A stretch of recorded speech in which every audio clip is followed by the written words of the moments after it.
മഹാനായ അലി ഇബ്നു അബീ ത്വാലിബ് റളിയല്ലാഹു അൻഹു ഖബർസ്ഥാനിലേക്ക് കയറി ചെന്നിട്ട് ഒരു ഗുണപാഠം പഠിപ്പിച്ചു കൊടുക്കുക. ഖബറാളികളെ, നിങ്ങളുടെ പ്രിയപ്പെട്ട ഭാര്യമാർ മറ്റൊരാളുടെ മണിയറയിലെ സഖിയായി ജീവിക്കാൻ തുടങ്ങി. നിങ്ങൾ ഇപ്പോഴും ഖബറിലാണ്. പ്രിയപ്പെട്ട ഭാര്യമാരെ, നിന്റെ ഭർത്താവ് വേറെ പെണ്ണ് കെട്ടി, നിന്റെ സ്ഥാനത്ത് വേറെ ആള് വന്നിട്ടുണ്ട്.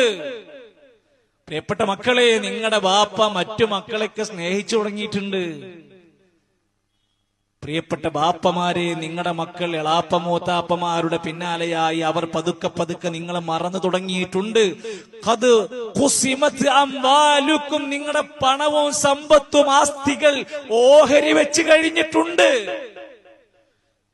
നിങ്ങൾക്കെങ്ങാനും ഖബറിന്റെ ഉള്ളിൽ നിന്ന് എഴുന്നേറ്റ് വന്ന് സംസാരിക്കാൻ കഴിയുമായിരുന്നുവെങ്കിൽ നിങ്ങൾ പറയാൻ ഉദ്ദേശിക്കുന്നത് ഇതായിരിക്കും: ഫഇന്ന ഖൈറ സാദി തഖ്വ. മക്കളെ, ദുനിയാവൊന്നല്ലട്ടോ